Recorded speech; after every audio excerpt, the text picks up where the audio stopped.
What's going on, everyone? Welcome back to another video. So this is the third installment in the mixtape series in the Lifespan podcast summary series. In the last video, I spoke about fasting. I spoke about what to eat, when to eat it. And what I said to you in that video is that the best way to slow down your aging is to fast. But other people like Peter Attia and other scientists in the space that are big on longevity, experts in the world, a couple of them have said exercise is the number one way. So in the 1990s, Cynthia Kenyon, she was doing experiments. She was mutating worms. She was trying to figure some stuff out. And she found that certain mutated worms were living twice as long. She found that it was due to a single gene mutation in a gene that sensed insulin. This was groundbreaking because up until that point, it was thought that aging was due to free radical stress and damage to DNA. And we now know years later that the insulin sensing gene was actually doing the same thing as what happens when you're hungry, which is it was activating other longevity genes. But these genes don't just get turned on when you're hungry. They get turned on when you're in want, right? When you're in want of food, when you're hungry, when you're in want of oxygen, when you're in that hypoxic state, you're doing strenuous exercise, you're gasping for air, when you're in want of cold, when you're too warm, when you're in want of warm, when you're too cold. All these things turn on longevity genes, and it makes sense from an evolutionary perspective.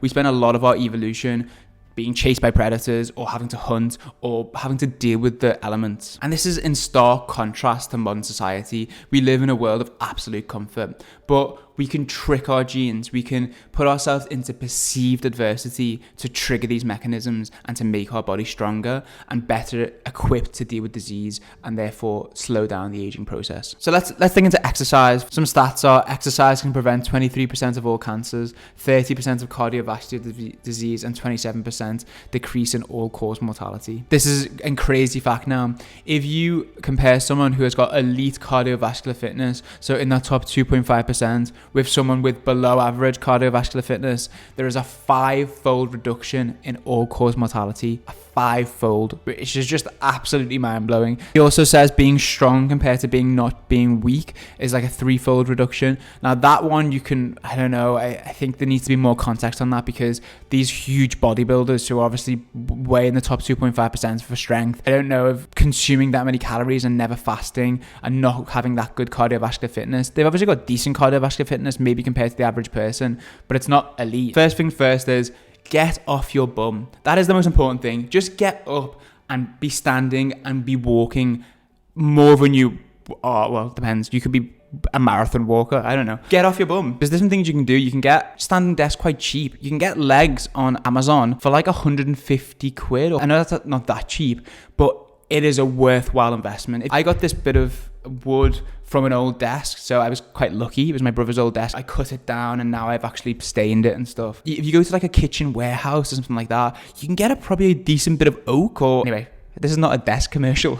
but yeah, a standing desk is great. If you can't do that, get one of those things. You just put it on top of your desk and you can stand up. Standing up during the day is very important, because when you sit down too much, your muscles atrophy. Even worse when you get older, because you need to keep a good level of muscle mass. If you don't have a good level of muscle mass, you could fall. And when you fall, if you break your hip, that's almost like a death sentence. It's like worse than getting metastatic cancer.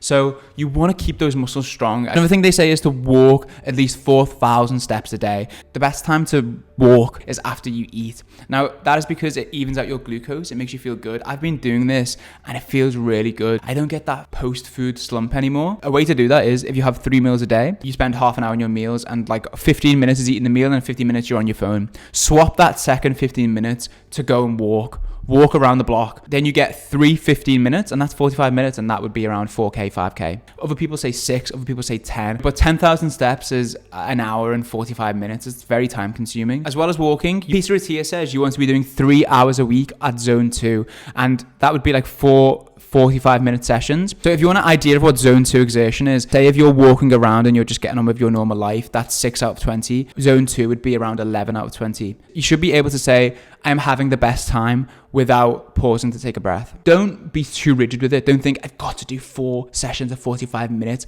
on a bike, because you might not do it. You might find it boring. And then the most important thing is to get some exercise in. Like if you can do 1 session on a bike and then do the other 2, sometimes you do football or you do this, but you get your heart rate going for around 45 minutes. do it. It doesn't matter what it is. And then as well as that, he says, Peter Attia says, you should be doing anaerobic or VO2 max training once a week. Now for that, he said that you should do 4 minutes on a bike at the absolute hardest you can go, then 4 minutes off, and do that 5 times. That is pretty tough. Another way you can do it is do 1 minute on one of those stair climbers, the things that rotate round. 1 minute as fast as you can, going for it, and then 2 minutes break. And I didn't know how many sets that is, but I think that would be around 5 sets as well. Ideally 4 sessions of 45 minutes at zone 2, and then 1 session of hypoxic VO2 max, kind of really all out strenuous exercise.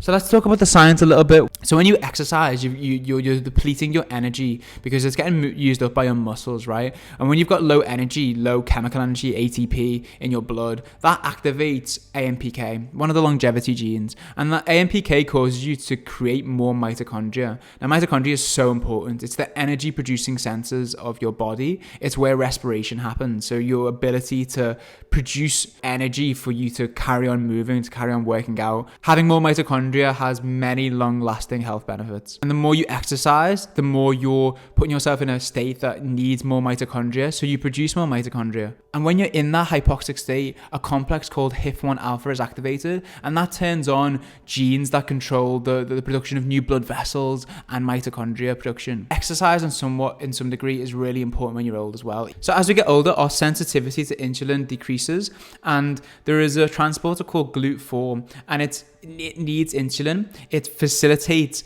glucose uptake into the muscles, but it needs insulin for that to happen. And therefore, as we get older, we decrease our ability to bring glucose into the muscles. So what does that mean? Where's the glucose? The glucose is going to remain in the bloodstream. And when we've got too much glucose in the bloodstream, it starts to, break down the lining of the blood vessels, and it causes these treacle-like deposits. And that's type 2 diabetes and cardiovascular disease. Now, when you exercise, you produce VEGF, which is a protein that signals the formation of new blood vessels. If you sit around all day, you're not producing those blood vessels.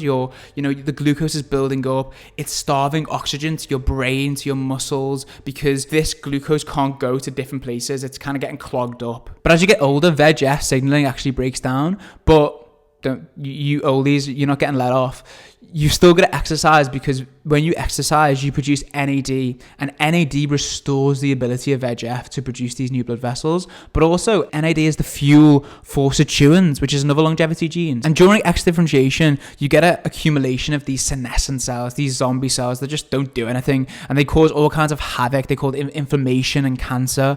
To get rid of these, to actually, slow the formation of them and to kill them off, exercising.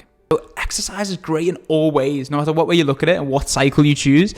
Exercising is good. And also for guys, when you get older, your testosterone drops, right? And building strong legs, strong bum, strong back, the big muscles, releases a lot of testosterone. When I go to the gym and I do like a huge leg day or a back day, I feel like my testosterone is through the roof. Hope you enjoyed the video, guys, and peace out.